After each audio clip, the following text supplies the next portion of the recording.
news today. Okay guys, let's see what's going on in the fake news world of sports. Because we all know that they always report the most unbiased and accurate things that they could possibly come up with, right? We all know that. So what we're going to do is today I'm not going to just target one specific article or one specific thing. We're going to just randomly go through articles we can find and let's just go through them together. So I have no idea what we're going to find and haven't read through them. I've got one set up, but I don't know what's in it. I just know the title, and then after that we'll just go and see what happens. All right? I thought this might be fun, so let's try this, see how it works. Let's do it. Okay, first up we have Bill Belichick ensures Patriots will be better than fading Tom Brady and overhyped Buccaneers in 2020. It's printed on the news, it's Yahoo, so it must be true. He says, I've done a 180 on the subject, but have come to the conclusion that Tom Brady is likely done, and the Patriots are going to win more games than the Bucs this season. Ooh, I like this, look. The Bucs also play in a warm climate and get to face the Falcons and Panthers 25% of their schedule. Get ready, guys. They're already trying to build in excuses for if Tom has a good season.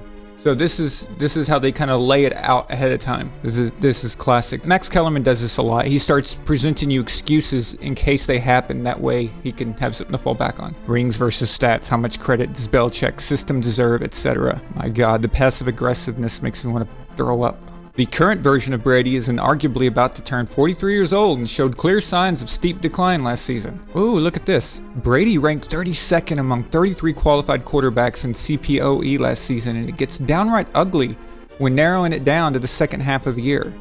And mercifully, it's not counting the playoff game. Ooh, thank you for that. Really appreciate it. I bet Tom appreciates that you didn't do that. Wow. Here's a list of the bottom 10 quarterbacks in CPOE over the final 8 games. And that stands for completion percentage over expected, which is completely irrelevant. There is no way that you can have a credible statistic that tries to predict. This is just more unnecessary crap. This is exactly like relying on the whole strength of schedule thing. Oh, that team's got an easy schedule, so they're not very good and all that crap. Well, since I don't buy into that, of course I have trouble buying into this. But anyway, we'll go with it, just see where it goes, because he had to find something to prove his point here, right? So, Andy Dalton, Devlin Hodges, Jeff Driscoll, Josh Allen, Dwayne Haskins, Jacoby Brissett, Mason Rudolph, The Stash, Tom Brady. Interesting. What's his name again? His name is Dalton Del Don. There he is. Oh, look at Dalton. Dalton has been with Yahoo Sports since 2013, covering fantasy football. Ooh. That explains a lot. Here we go, guys. He appears on multiple podcasts each week and currently resides in the Bay Area, where he roots hard for the Warriors. How cute is that? All right, let's get back to this. Moreover, Brady was among the league leaders in the highest percentage of bad throws, finished 32nd in completion percentage from a clean pocket, and was even lucky with interceptions. Oh, now we're factoring luck into there. Cool. As they say, Father Time is undefeated, and older quarterbacks historically have fallen off cliffs when they reach the end. Well, Tom was 42 last year, and at the age of 40 won the MVP. So this cliff that these people are trying to talk about, and by the way, obviously he's a fan of Max Kellerman, so no shock there. This thing should have happened for Tom a long time ago. Trying to predict that Tom is going to have a bad year at the age of 43. Wow. I mean, this guy might get a sports Pulitzer for this. At 37 years old, Peyton Manning got 8.3 yards per attempt, threw 55 touchdowns and 1 MVP. 18 months later, he was a liability. While ironically winning a Super Bowl when he washed out at 6.8 yards per attempt with a 9-17 touchdown interception ratio at the age 39, while also dealing with other health issues. I'm glad you mentioned that because, yeah, Peyton had a deteriorating football injury that each year was going to progressively get worse and worse and worse, and it hit him, finishing last in the league in CPOE, although not nearly as bad as the recent mark from Brady, who's going to be 4 years older. No, you said second half of the year, jackass. But it's possible it was random that this sample was the worst 10-game stretch of Brady's career, but the more likely conclusion is age finally caught up to him. Oh, wow. Bravo, Dalton Del Don. This is fantastic. So what he is coming up with here is that he picked out a 10-game stretch in the season of the worst offensive roster in the history of the Brady-Belichick era. That's right, I said it. The worst offensive roster. We're talking about so many missing pieces, so many guys who mattered. And even when they mattered, even when they were there, they weren't the premier guys. It's just they were good for the Pats and they were solid role players. So they went from having average good dudes that Brady could work with to dudes who just could not play dead if their life depended on it. By the way, Peyton was still throwing to far better players in 2015 than Tom had to work with. Let's go back down memory lane. After week 1 of last season, the Patriots had their home opener against Pittsburgh. They dominated. And suddenly everyone was like, oh my God, the Patriots are back. This was after having the knowledge that Antonio Brown was now a Patriot.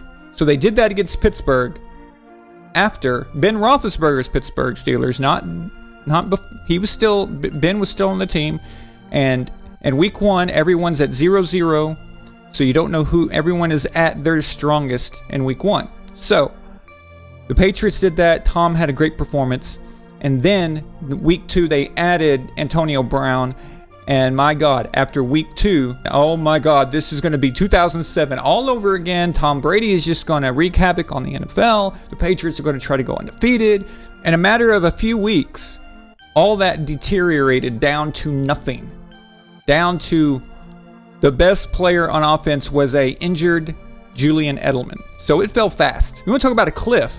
The only cliff that happened for the Patriots last year was the cliff of the offensive changes within a matter of weeks. Just boom. Okay? But when Tom had just the addition of Antonio Brown had whispers of 2007 all over again, of 16-0 all over again. And then this guy talks about the last half of the season. The last half of the season is approximately when things were at their worst for the roster. That was when everything was at the absolute worst. So all the guys were gone, everybody who was gone, and Edelman was even more injured. Talk about your all-time cherry picking. Oh, here's some more insults. Remember, this guy's from the Bay Area. It's not a surprise the 49ers said no thanks when Brady made it known San Francisco was his ¡1 desired destination, as they already have a far superior option in Jimmy G. This links to another article. I wonder what it links to. Let's see. He links to his own article. Wow. Okay. Nothing like trying to make a point and then to back up your point, you link to your own bullshit. Great job, Dalton Del Don, and because of that, we're not even looking at it. Okay, I wasn't aware that Tom Brady's #1 desired destination was the 49ers. I wasn't aware that Tom even said anything remotely close to where his #1 desired destination was. I'm not saying he didn't, I'm just not aware of it. If he did, I would like to see proof of that. But as far as I know, Tom never said where he wanted to go. This was all based on assumptions. Everyone was assuming he wanted to be in San Francisco. I guess the idea of Tom going to San Francisco and replacing Jimmy G when they have the same agent and the fact that they're friends, that probably would make things awkward, would it? Surely. So the 49ers went with Jimmy G, which I said they should just stick with Jimmy, but it had nothing to do with Tom. And Mike Clay has the Bucs with the top 3 roster in the NFL right now. Brady isn't just dealing with extremely advanced age, but he's doing so while switching teams during an abnormally short offseason. As Peyton Manning warns, changing leagues shouldn't be underestimated. Changing leagues. What does that mean? You mean conferences? Is this guy such a dipshit that he thinks he's talking about baseball? You gotta be joking. This dipshit just wrote changing leagues shouldn't be underestimated. This isn't MLB, you jackass. Just from that alone, everything you ever write about the NFL is now completely pointless. Conferences, jack off. Conferences. Dalton, perfect name for people who are inept. Dalton Del Don.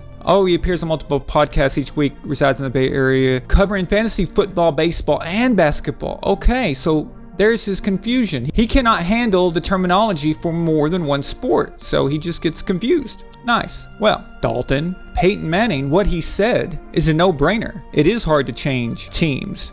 Conferences is irrelevant. Teams in general at that age, it's not easy. Add to the fact that Tom isn't going to be getting as much time with these guys as normal. It's obvious, but that is not your argument here. Your argument is based on faulty cherry-picking data without any real context, without any kind of real analysis of why these things occurred. If I'm out on Brady, okay, this guy must love baseball. So he keeps making baseball terminology here. If I'm out on Brady, Jameis Winston finished middle of the pack in CPOE last year, right along with Kyler Murray and Carson Wentz. Okay, he's talking fantasy football bullshit. Dude, how do you have a job? Seriously. You suck. Winning a Super Bowl doesn't require a quarterback on a cheap deal. By Andrew Gillis, NBC Sports, Washington. This should be fun. Lamar Jackson for the next 2 seasons is on perhaps the most valuable contract in the National Football League. Jackson, the league's reigning MVP, is 2 seasons away from his 5th-year option kicking in. He'll make just 1.3, then 1.4% of the Ravens' cap in the next 2 seasons before a 5th-year option. Then he'll likely be handed the keys to the Ravens' kingdom. Of course, any quarterback who is on their rookie deal and is playing well, especially getting MVPs, that's a steal. That's a phenomenal value. It's the best value you can possibly get.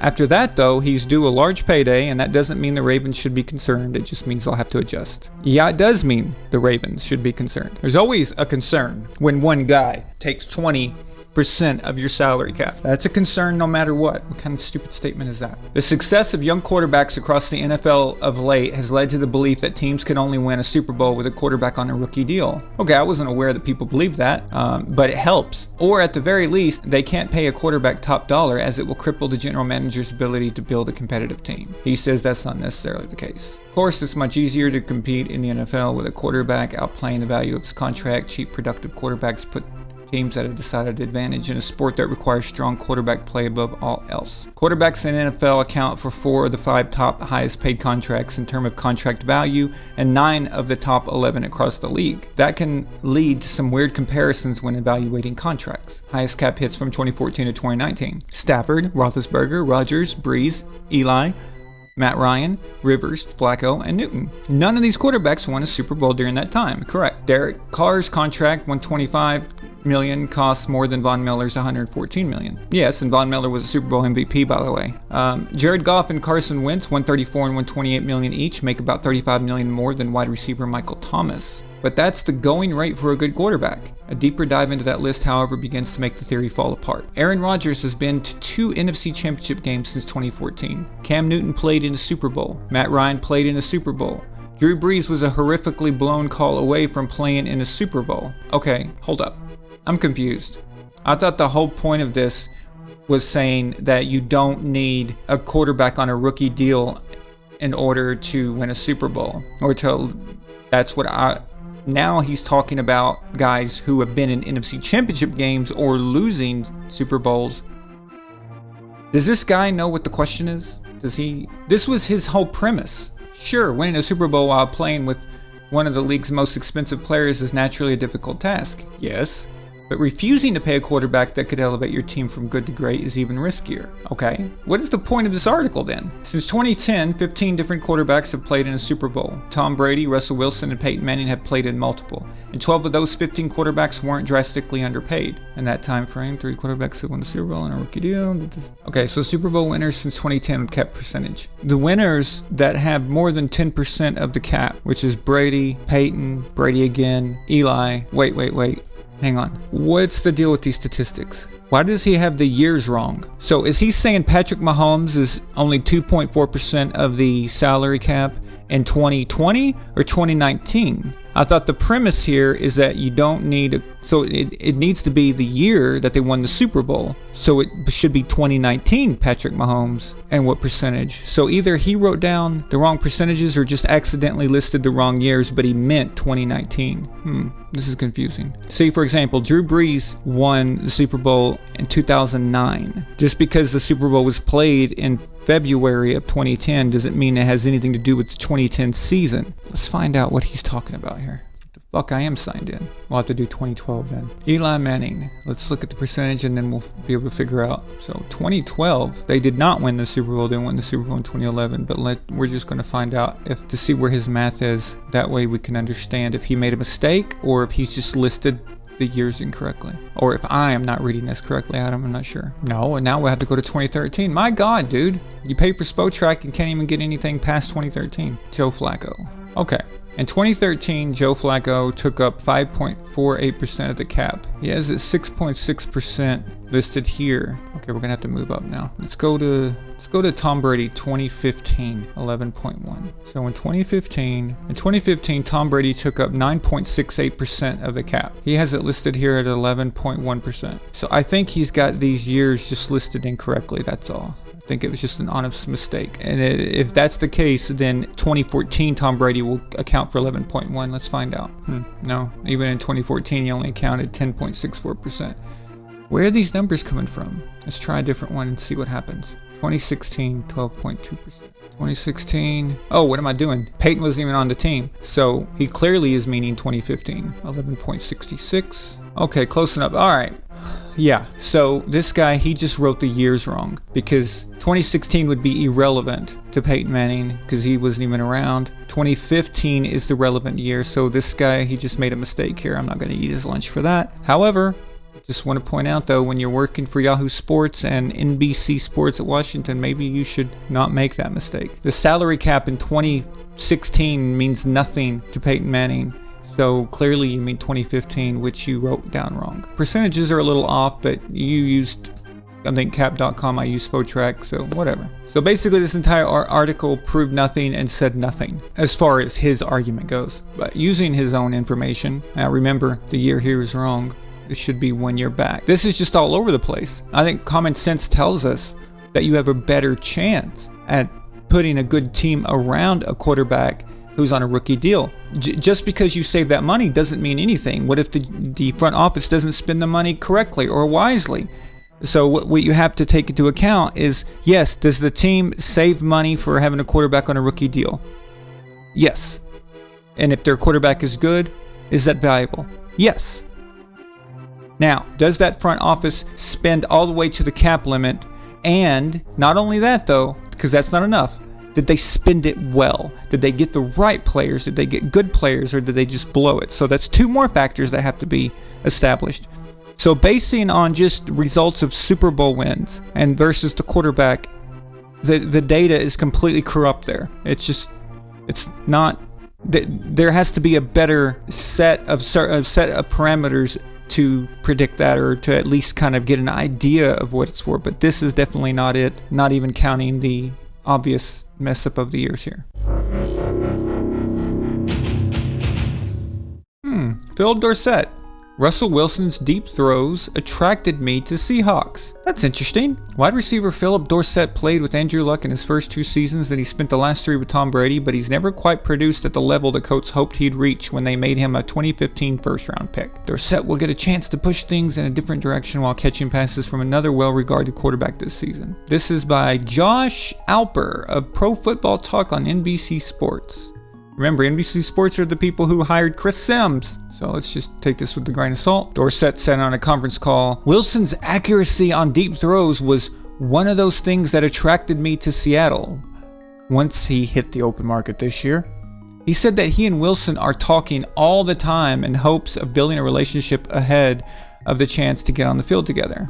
Okay, well, interesting.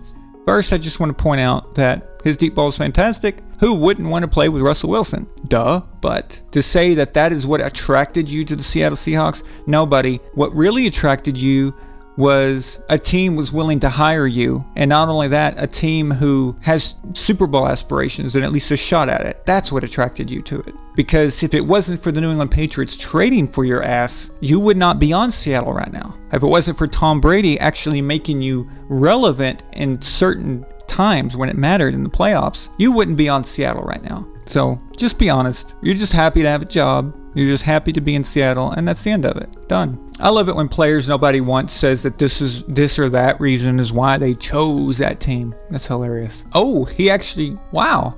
Phillip Dorsett could have signed with the Seahawks last year. He's happy to correct that mistake. By Curtis Crabtree. Are these real people? These just sounds like made up names, like made up player characters in Madden. These writers' names gotta be fake names. Okay. Phillip Dorsett said in a meeting with reporters on Tuesday that he actually had the chance to come to Seattle a year ago before electing to stay with the Patriots. I could have went a lot of different places, but I just felt like this was the right fit. I felt like it was 1 year ago too, but it's not too late because I could have come last year and I chose to stay in New England, but I didn't want to make that mistake again. Mistake!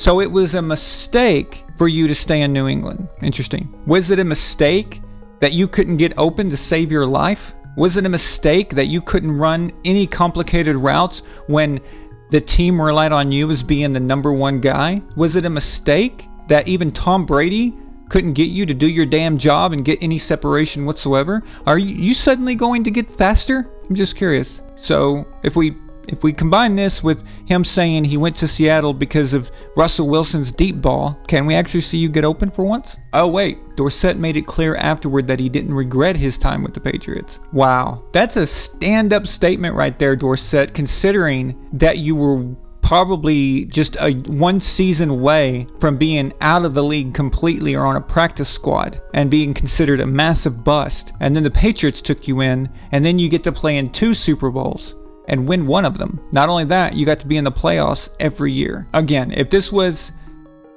a big time receiver saying that's why they chose, then I would believe that. But for you, man, come on. This is your last shot. If you fail in Seattle, if you do what you did last year, which is can't get open, can't get separation, can't get down the field, if you're muscled down too easily, Seattle, this is your last job, buddy.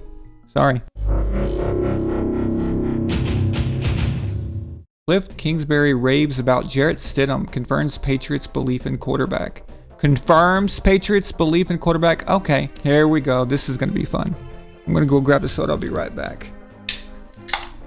Okay, the New England Patriots aren't on an island. And wait, who said this? Darren Hartwell from NBC Sports Boston. Nice. Considering it's Boston, I'm almost certain it'll be anti-Patriots. All right, here we go. The New England Patriots aren't on an island and thinking Jarrett Stidham can be a legitimate NFL quarterback. Arizona Cardinals head coach Kliff Kingsbury nearly coached Stidham in college. Nearly. Wow. Okay.